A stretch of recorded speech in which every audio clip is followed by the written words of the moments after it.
Assalamualaikum warahmatullahi wabarakatuh. Ketemu lagi di layar desktop bersama saya Andrea Nugraha. Dan video kali ini kita kembali di segmen layar rakit PC, dimana kali ini kita kembali merakitkan PC untuk subscriber layar desktop, kali ini dari tetangga kita yang deket, yaitu sama-sama dari Cibitung, Bekasi ya. Nah, seperti apa rakitan PC kali ini? Sebelum kita mulai, bagi teman-teman yang belum subscribe channel layar desktop, bisa diklik dulu tombol subscribe-nya dan juga loncengnya sekalian agar terus support ya channel ini ke depan agar lebih baik dan lebih berkembang lagi.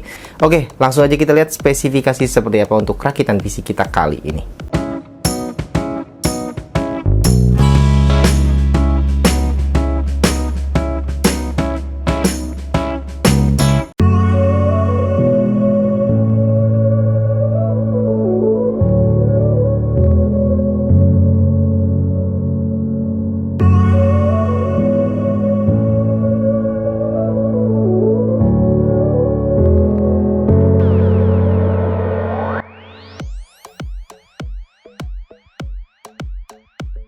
Ya, konsep untuk rakitan PC kali ini itu adalah sistemnya nyicil gitu ya. Jadi beberapa komponen dibeli terlebih dahulu ya, sebelum kemudian Mas Dani dari Cibitung ini menghubungi layar desktop untuk dibantu merakitkan PC-nya ini. Jadi dia udah membeli beberapa komponen, hanya ada beberapa saja, 3 komponen yang belum lengkap ketika itu prosesor VGA dan juga RAM-nya saja gitu ya. Sisanya dia sudah nyicil sebelumnya. Nah, adapun prosesor yang kita gunakan di rakitan kali ini adalah Intel Core i5 9400F ya. Jadi ini 6 core 6 thread dengan base clock di 2,9 GHz dan boost clock up to 4,1 GHz.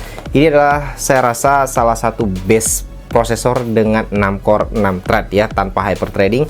Ini secara langsung bersaing dengan Ryzen 5 3500X ataupun Ryzen 5 3500. Jadi punya performance yang pastinya bisa diandalkan, terutama untuk gaming ya. Kalau untuk editing mungkin lebih pas ambil yang punya hyperthreading ya. Tapi kalau untuk gaming ini termasuk punya performance yang sangat bisa diandalkan gitu ya.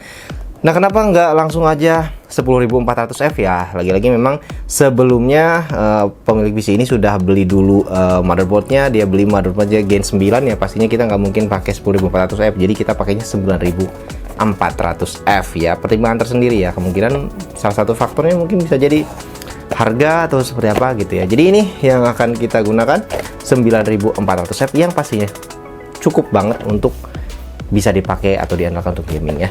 Ini untuk prosesornya dan motherboard. Nah, di sini motherboard kita gunakan ASRock B365M Phantom Gaming ya. Jadi motherboard yang termasuk kelas menengah ya, dengan chipset B365M yang pastinya cocok banget untuk 9400F, dan dia punya nuansa yang ada RGB-nya juga ya, khasnya ASRock ya. Di luar seri Steel Legend-nya, ini salah satu seri yang cukup ngejreng juga ya, Phantom Gaming, yang nuansa merah dan silver ya yang ada di tampilan motherboardnya. Nah, motherboard yang satu ini pastinya sudah lebih dari cukup untuk bisa handle sebuah 9400F ya. Kemudian berikutnya yang penting, bisa dibilang maha penting untuk gaming, di sini kita gunakan VGA card dari Power Color, yaitu RX 570 4GB ya.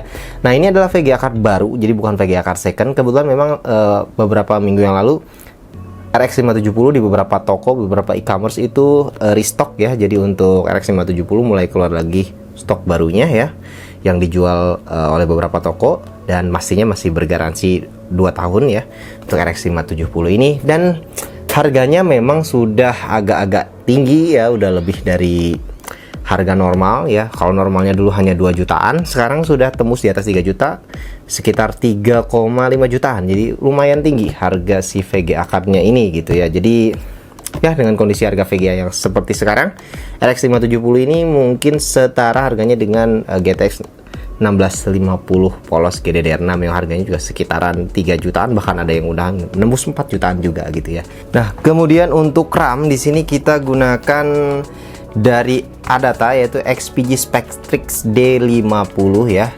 2x8 GB 3200 MHz ya. Nah, kenapa pakai 2x8 GB 3200? Karena sistem ini kan sebenarnya ya, i5 9400F itu hanya jalan di 266 saja gitu ya.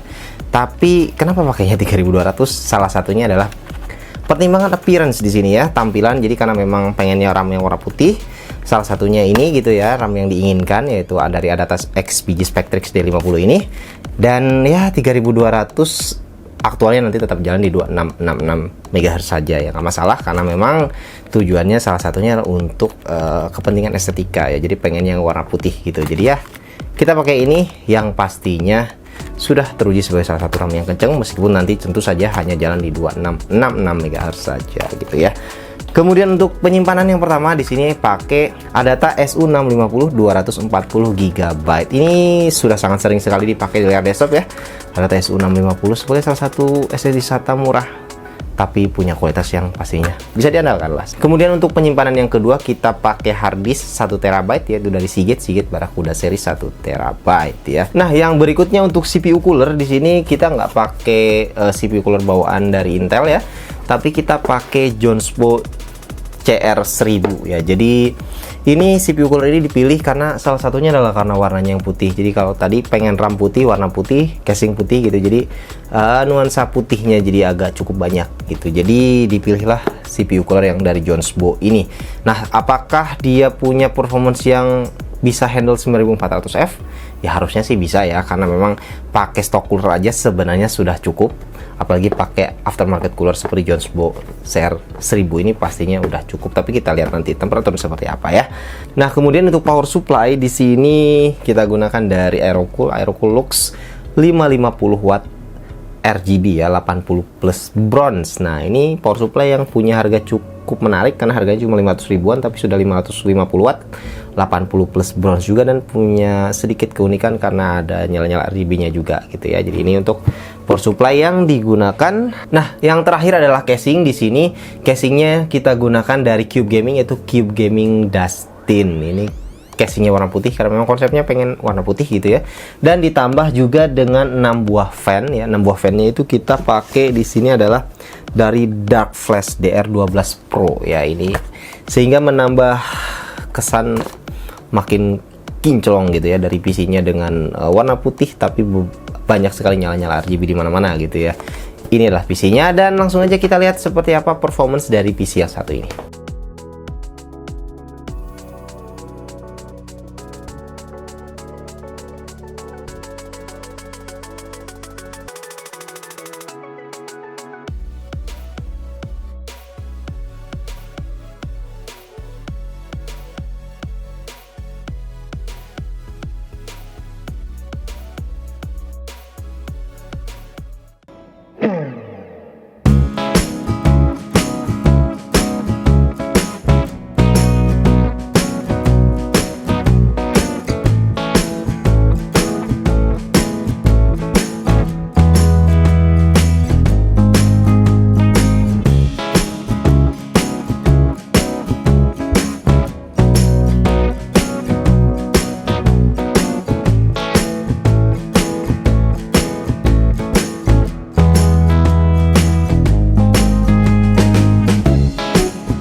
Ya, di luar untuk keperluan gaming, pastinya PC yang satu ini juga digunakan untuk keperluan lainnya, terutama yang bersifat productivity.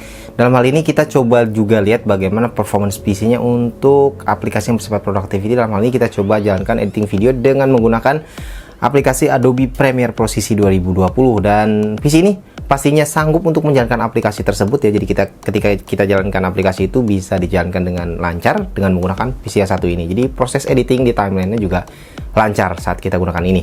Nah, kemudian kita seperti biasa coba encoding ulang ya sebuah video berdurasi 16 menit 21 detik ya, yang ukuran filenya sekitar 1910 MB. Ini adalah video yang basisnya adalah video 4K ya. Kemudian kita ekspor video tersebut ke YouTube 1080p ya. Dan video dengan ukuran yang cukup besar itu ya, sekitar 1,9 GB dengan durasi 16 menit 21 detik tadi bisa di encoding ulang dengan waktu 14 menit 38 detik ya. Jadi 14 menit 38 detik atau sekitar 0,89 kali dari durasi videonya.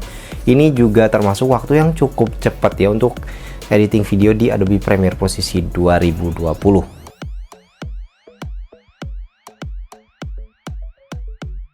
Nah, berikutnya sebagaimana hasilnya di layar desktop, kita coba lihat seperti apa konsumsi listrik dari PC yang satu ini, dan juga tentu saja berapa biaya bayar listrik per bulannya ya kalau kita punya PC seperti ini. Nah, ketika kita jalankan PC ini untuk bermain game, kita coba gaming load dengan menggunakan Cyberpunk 2077 ya.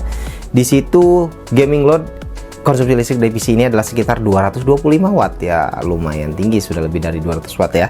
Dan seperti biasa 225 watt itu kalau kita coba convert ke nilai rupiah ya, berapa biaya listrik per bulan yang harus kita keluarkan dengan konsumsi listrik seperti itu, seperti biasa. Nah, kita di sini simulasikan pemakaian untuk gaming 3 jam per hari, 6 jam per hari, dan 12 jam per hari.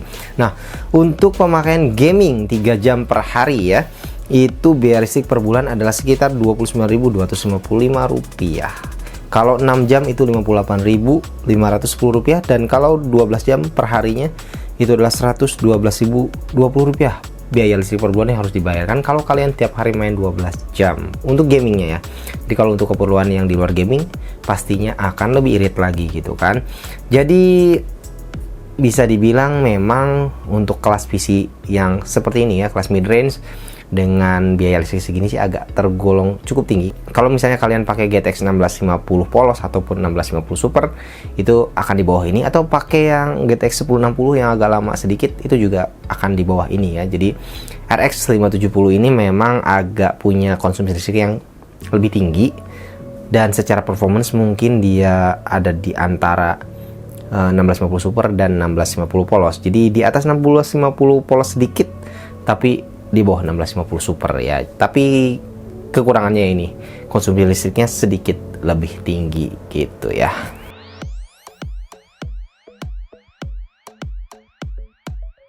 Ya, oke teman-teman, itulah tadi ya rakitan PC kita kali ini dengan menggunakan i5 9400F dengan RX 570. Jadi kombinasi Intel Radeon di sini ya. Kombinasi yang jarang-jarang juga ya, tapi ya untuk kondisi harga VGA seperti ini saya rasa memang menjadi tidak penting mau pakai itu Intel Nvidia, Intel Radeon ataupun apapun. Yang penting memang budgetnya cocok aja, karena memang sekarang sulit sekali ya untuk bisa dapat VGA card dengan harga yang rasional ya. Jadi harganya rata-rata sudah jauh tinggi sekali. Nah, secara performance kombinasi Intel dan Radeon ini di PC yang satu ini memberikan performance gaming yang saya rasa memang cukup bisa diandalkan ya untuk 1080p gaming yang pastinya cocok, dan untuk editingnya pun ternyata juga cukup bisa diandalkan juga. Setidaknya tadi kita lihat lewat aplikasi Adobe Premiere Pro, baik itu saat jalankan proses editingnya maupun saat proses encodingnya cukup cepat juga gitu ya. Dan kelemahannya mungkin konsumsi listrik agak tinggi kalau kata saya sih di kelasnya yang seperti ini. Jadi kalau memang dibandingkan dengan GPU Nvidia untuk kelasnya RX 570 ini, dia agak sedikit lebih boros gitu ya, itu kelemahannya. Nah, untuk budget dari PC ini sendiri nanti akan saya taruh di sini kebetulan, karena saya juga belum sempat ngitung ya, karena ini kebetulan memang beberapa part-partnya sudah ada dimiliki oleh Mas Dani ya, dari tetangga saya di sini sekitaran Cibitung juga. Jadi saya belum runutin lagi tuh berapa budgetnya, tapi nanti di video ini kan saya taruh total budgetnya di sini ya untuk rakitan kali ini. Nah, itu aja mungkin untuk video kali ini teman-teman, mudah-mudahan bisa memberi manfaat buat teman-teman di rumah, mudah-mudahan bisa menjadi referensi juga buat teman-teman di rumah ya. Terima kasih teman-teman sudah menonton, sampai jumpa di video berikutnya. Jangan lupa untuk like, share, dan juga subscribe. Assalamualaikum warahmatullahi wabarakatuh.